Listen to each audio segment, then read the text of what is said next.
In today's video, we are going to be breaking down Chet Holmgren as well as Kai Sotto and comparing the two players together. This is one of the higher sought after videos that I've had recently. A lot of people are asking for this comparison, so let's get down and let's check out the differences between Kai Sotto and Chet Holmgren and maybe some of the comparisons or the similarities as well. So the first thing that we're going to look at is their shooting ability. Both players can shoot at a high level from the three-point line. This first player is Kai Sotto, and he has an interesting shooting form. Meanwhile, a lot of the time, Kai Sotto, what he will do when shooting is just a regular pull-up jumper off of the catch, but he does attack his defender real well. However, he needs to finish some of these moves when he attacks his defender. Now, this was a fantastic move. Get up for a jump shot. Referee is right there looking at this play. This player is really trying his best to keep Kai Sotto out on the perimeter.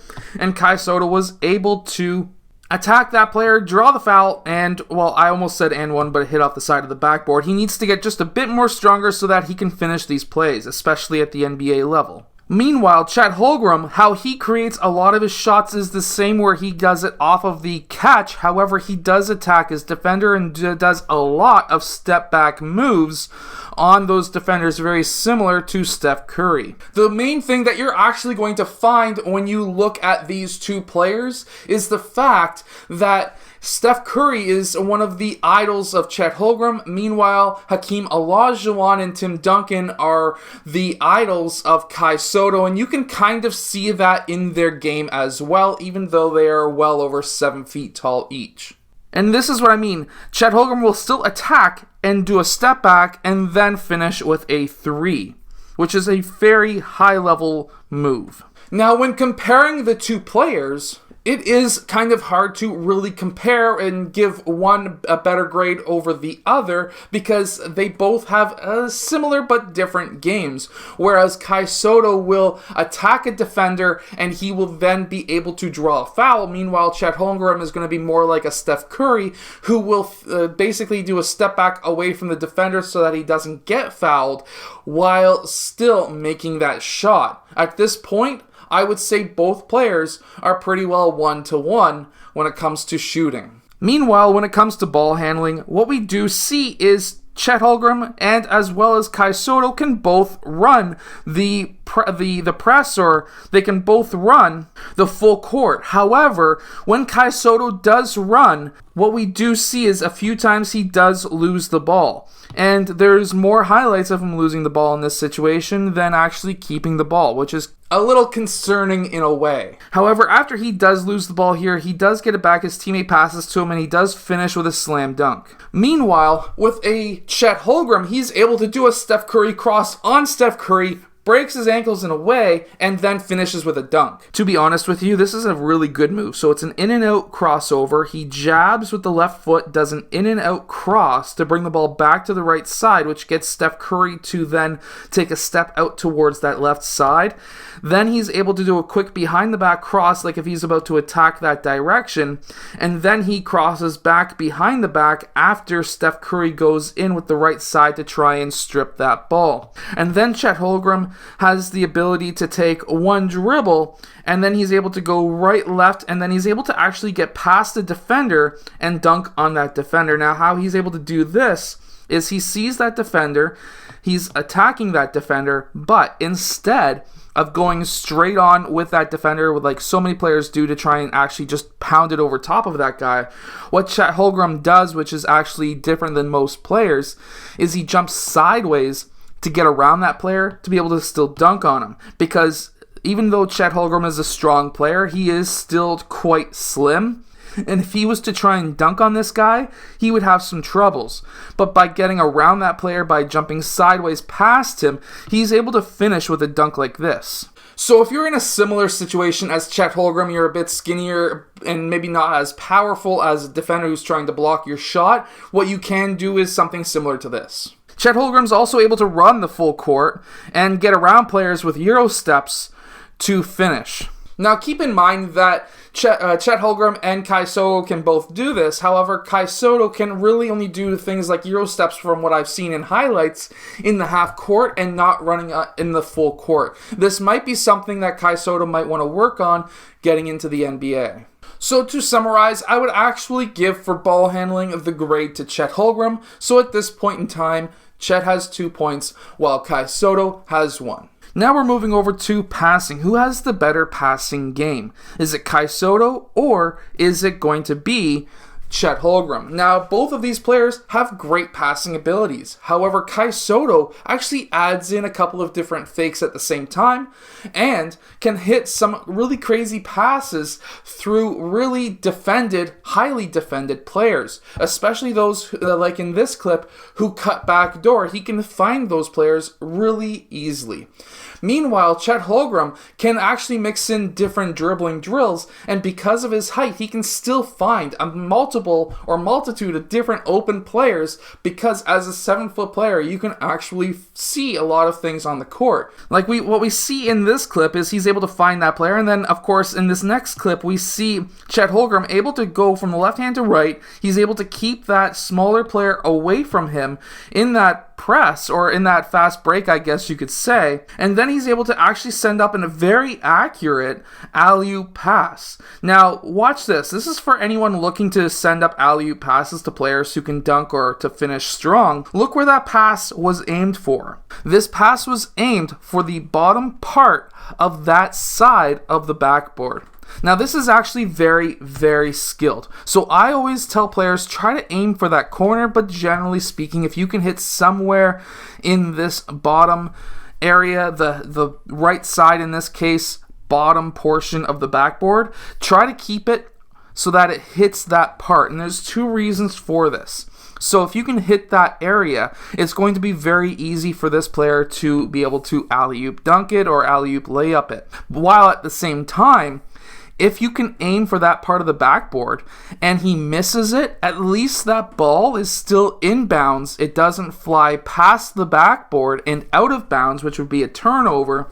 At least if you hit that backboard on that bottom portion, it should just drop back down, and this player who missed that ball can just do a quick pivot and pick it up and continue the play. Next is their driving ability. Which player is actually better, whether it be a drive or a cut off of a screen and roll?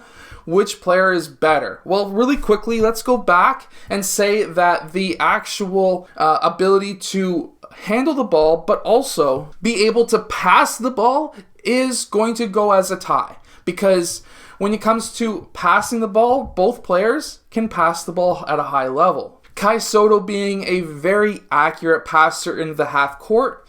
Meanwhile, Chet Holmgren being a very good passer in the full court, running the court as a guard.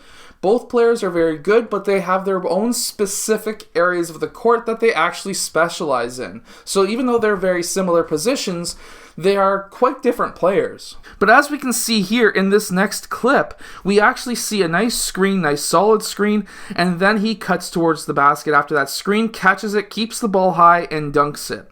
Now, in this next clip, Chet Holmgren has the ball in his hands. He's able to spin off this player, and then he's able to finish with the right hand off of that spin. Another great move is this one, where he just straight up attacks, powers through that player, and finishes quite strong. And like I was mentioning earlier, Chet Holmgren can handle the ball at a very high level. Meanwhile, with Kai Sotto, he can handle the ball at a very high level, but only really in the half court. So when it comes to driving, cutting, I haven't seen that much footage of Chet Holmgren coming off of a screen and roll, while Kai Sotto can do really well coming off of a screen and roll and driving at the same time. And right now, this video is pretty well tied. It's 3 for Chet Holmgren and 2 for Kai Sotto. I'm going to give driving and cutting to Kai Sotto, so right now it is 3-3 for each of the players. Next, what we're going to talk about is the low post. Who has the better low post game? Chet Holmgren is 7 feet. Then we have Kai Sotto, who is 7'3", both of which are very tall players, so they need to be able to do the low post well. Chet Holmgren is very good. However, first we're going to be looking at Kai Sotto. And Kai Sotto, his footwork is crazy good. It is very similar to some of the idols who he looks up to, being Tim Duncan and Hakeem Olajuwon. If you haven't seen the Hakeem video, definitely go check it out. His footwork is actually very similar to Hakeem Olajuwon, and how he's able to get around players is by far probably one of the best at his age and around the world even. Meanwhile, with Chet Holmgren, he's got good footwork, but he finishes with more dunks around the rim.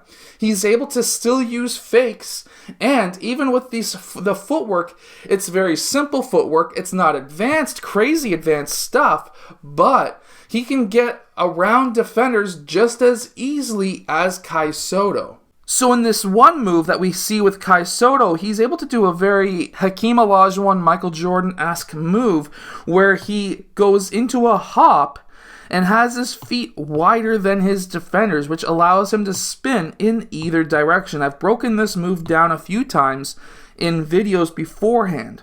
And what we see off of this is after that shoulder fake over to this side where this defender then overplays on that side, we then have Kai Sotto who's able to finish on the opposite side with a baby hook. And because he was able to get his feet wider than his defender's feet, he was able to create enough space to be able to get that shot off. Then we see moves like this where he was getting front-faced.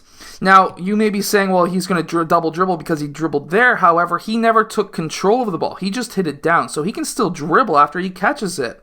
And this is actually a very smart move because you can do this yourself. This is not a double dribble. He hits it down, which allows him to take another step away from his player, which then allows him to bring that left shoulder down, which then gets that player thinking that Kai Sotto is going to either turn that way and attack the rim or turn around and shoot.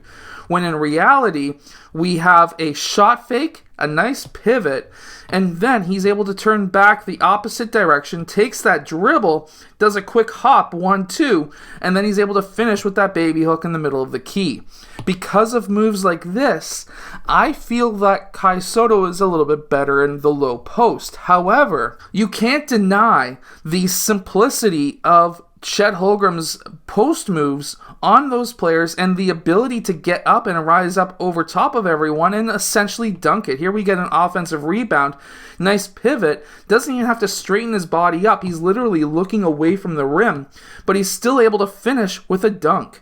Now, of course, his size is going to help with that. He's not a very heavy player for the size of his body, so I would assume that this may be getting more difficult into the future when he puts on more muscle mass. However, you can't deny if you put more muscle mass up here, you're also going to be most likely, if you do it right, putting more muscle mass down there, which will still allow you to do moves like this. And even here, he catches that ball, he does that quick shoulder fake right there to make that defender go towards that left side, and then he does almost like a Shaq tornado, or the Shaq-nado, I think that Shaq calls it, where he just does a quick spin and attack, gets that hand on that player's waist to keep him behind him, lands on both feet, which is very smart, and there's a reason for that. I'll get to it in a second, but he finishes with a dunk. But if he goes 1-2, he's not going to have the stability and core strength with a player pushing on him like that to be able to finish with that dunk.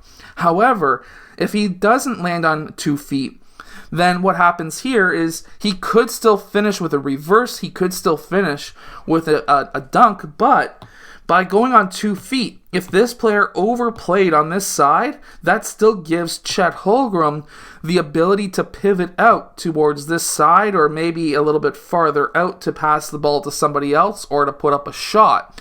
So that's why I really like the landing on the 2 feet. So when it really comes down to it, both players are very good. Chet Holmgren being a lot better in the full court game, while we have Kai Sotto who's a lot better in the half court game. Which one's better? I'm going to say right now that these players are pretty well tied for who's the best center. I would actually lean towards Kai just because of the footwork, but also the year advantage that he has on Chet Holmgren. But there is no denying that both of these players, I think, have the ability to make a big bang and a big splash in the NBA. Kai Sotto's possibly in this year's draft, maybe next year's draft. And then we have Chet Holmgren, who's going to be probably in next year's draft, who's the #1 ranked high school player in the United States right now. I hope that you've enjoyed today's video. If you have, hit that like button and subscribe, and I'll see you guys again next time.